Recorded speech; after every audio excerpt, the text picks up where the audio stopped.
এটা হচ্ছে সিলেরি গাঁও। সিলেরি গাঁওয়ের এটা হচ্ছে লাস্ট স্টপেজ এই জায়গাটা।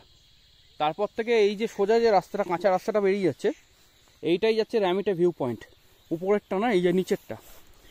বাইক যেতে পারে, ঠিক আছে, বাইকের কোনো অসুবিধা নেই। রাস্তা পুরোটাই এই রকম এবং বেশ চওড়াই রাস্তা, অসুবিধার কিছু নেই। 1.5 কিলোমিটার রাস্তা এটা। ওই মোটামুটি হেঁটে যেতে গেলে ওই 40 মিনিট মতন লাগবে, আর বাইকে তার থেকে অনেক আগে পৌঁছে যেতে পারবে। র্যামিটা ভিউ পয়েন্ট যাওয়ার উদ্দেশ্যটা আমি গিয়ে ওই জায়গাটা দেখাচ্ছি, কেন র্যামিটা ভিউ পয়েন্ট এত বেশি ফেমাস। যারা দেখেনি তারা পরের ভিডিওটা দেখতে পারে, অসাধারণ লাগবে জায়গাটা।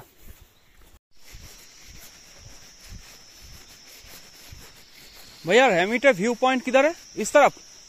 कितना दूर? और 10 मिनट? ठीक है। हाँ हाँ हाँ हाँ, ठीक है ठीक है। हाँ हाँ हाँ,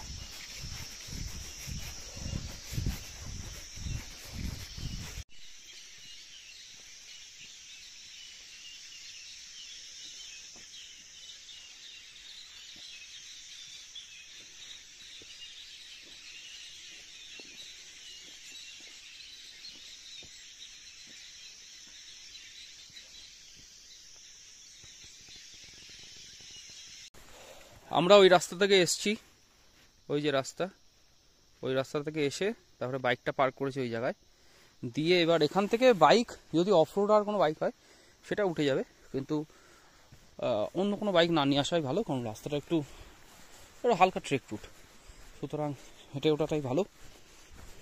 অসাধারণ জায়গাটা। জায়গাটা এখন জঙ্গলের মধ্যে মনে হলো, যখন গিয়ে পৌঁছাবো তখন খোলা বারান্দায় গিয়ে দাঁড়াবো, এরকম একটা অবস্থা। This is the actual route. Look likes heaven, heaven.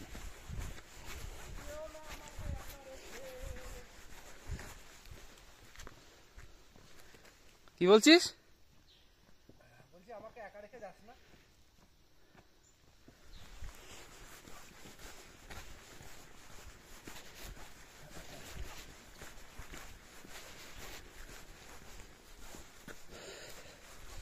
যাদের পায়ের সমস্যা আছে এইটা অ্যাভয়েড করতে বলবো আমি।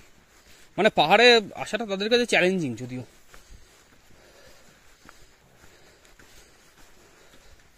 এটা একটু ভালোই, এই রাস্তাটা একটু স্টিপ আছে।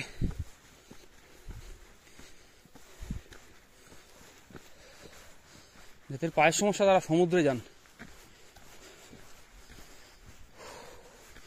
প্রায় we are almost reached our destination.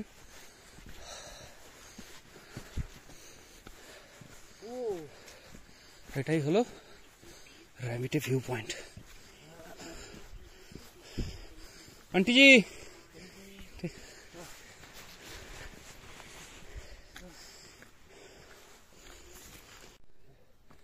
তো জায়গাটার ভিউটা আমি দেখানোর চেষ্টা করছি। এই আমি উপরে উঠছি,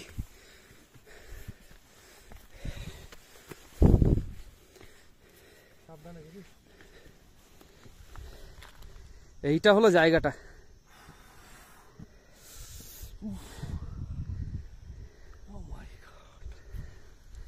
এইটা হচ্ছে জায়গাটা।